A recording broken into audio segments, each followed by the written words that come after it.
Il faut avoir les moyens de ses ambitions. Si on se donne les moyens de ses ambitions, il n'y a aucun problème, on peut y arriver.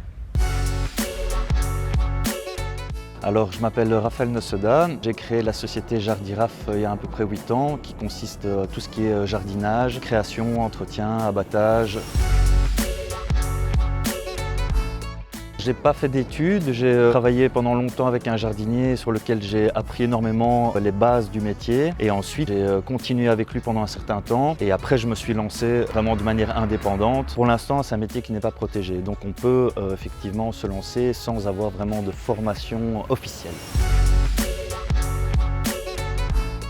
Il faut pouvoir avoir un peu de sous de côté quand même pour pouvoir avoir une base de matériel. De préférence se créer un site internet aussi pour pouvoir avoir une visibilité. Et alors une bonne dose de courage puisqu'évidemment il y a énormément de travail à fournir quand on se lance, quand on débute pour réussir à performer dans son entreprise.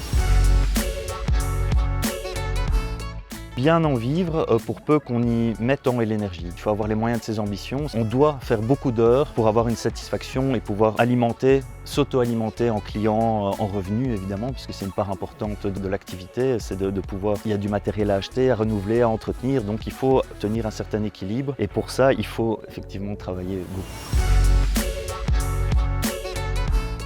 Moi ce que j'aime bien c'est finalement l'ensemble global, c'est-à-dire le contact clientèle, vendre ses contrats, pouvoir vendre un peu du rêve aux clients et puis après la réalisation du travail qui est aussi ultra satisfaisant pour soi-même, c'est-à-dire que quand je rentre le soir souvent je suis crevé mais c'est une bonne fatigue, c'est une fatigue saine, c'est-à-dire qu'on est content d'avoir réalisé quelque chose de bien. Ça fait partie du jeu, je pense que quand on se lance, il faut pouvoir l'accepter puisque ça fait partie intégrante du métier, le mauvais temps par exemple, la pluie. Parfois il y a des difficultés, des imprévus, une machine qui casse ou quoi, donc il faut quand même avoir une psychologie, un esprit quand même solide. Il faut être combatif, il faut en vouloir.